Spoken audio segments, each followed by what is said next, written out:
everything. Joe, you just demonstrated the difference between an economist and a poli-sci major. Thank you. Fair tax is financial suicide. $13 trillion economy is based purely on consumption and free capital markets. Fair tax is anti-consumption. It will cost millions of jobs. Not to mention, a lot of people are going to buy their goods in Canada or Mexico or China. They ain't going to pay any tax. Flat tax is what we need to move to. It's going to take a long time to get there. It could take some education. In the meantime, we need to extend the Bush tax cuts immediately. The poor in January are going to go from 10% to 15% income tax. It's a 50% increase in tax. Thank you, liberals, for caring about the poor. How are they going to pay it? I don't know. I don't know how they're paying their bills right now. Flat tax is the way to go. Arthur Laffer's got a program, look them up, 11.5 to 12%, replaces the entire code, FICA, etc. We can work to that.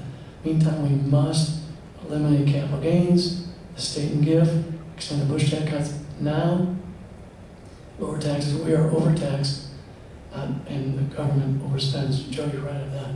Government spends money that will never have at any income tax level. I could go on, but I am the economic expert here. Thanks, Joe, for pointing that out. And I yield the rest of my time to my colleagues. Thank you. Thank you. Paul? Well, the first thing you have to do is you have to reform by cutting the budget and then balancing the budget. And then you have to have some type of reform that has and mandates everybody to have skin in the game. The closest one that approximates that, as Tom said, is the flat tax. But you have to immediately get business and increasing your tax base by increasing the free marketplace and getting people into the business. We have to get people into jobs. That is the number one and foremost thing about trying to get this economy back on order. It's not about tax and spend. It's about cutting the taxes, and it has to be quickly to allow people to invest back in themselves, to dig themselves out of this hole. Thank you. Thank you. This question is going to go back to John. I am a letter writer, and I write to my congressmen with concerns and suggestions. So far, most of them are ignored. Can I expect an answer? Yes, I think that's very essential. And I've talked to a lot of vets and others, and I think it's very important. They want to hear from their congressman. They want to hear whatever their situation is. It may be the House situation, it may be a vet that's wounded or not getting medical treatment. I think it's very essential for the congressman to step in and help these people if possible, and respond and make sure that's a very important aspect of being in office. And that's what I would do. Okay, Tom? Repeat the question there. Sure. Please. I am a letter writer, and I write to my congressmen with concerns and suggestions. So far, most of them are ignored. Can I expect an answer? Yes, ma'am. Ann Kirkpatrick likes to run out of meetings, town hall meetings. She should be ashamed of herself for that. Absolutely ashamed. Her job is to listen. You elect me, and I listen. I've walked 3,000 miles in our district. I don't have much of a budget like the millionaires here.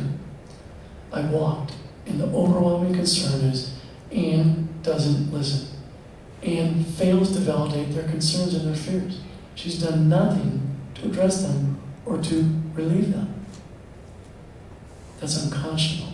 She's paid a huge salary, has a big staff, gets everything she wants, and she fails in her most basic duty, to listen and respond. Her answer may not be the answer you want to hear. My answer may not be the answer you want to hear. I should have the courage and character and conviction to deliver that message to you personally. My business card's right there. It's got my home phone number in there and my cell phone. Call me anytime. Ask a reasonable question. I won't lie to you. I'm the economist. We can't lie. People rely on us to make good decisions. If I give my clients a bad decision and it costs them money, they fire me. It's time to fire Ann Kirkpatrick, who's nothing but a drone of Obama and Pelosi. I couldn't disagree with her policies more. I yield the rest of my time. Thank you. Thank you. Paul? Our forefathers thought of Congress people to be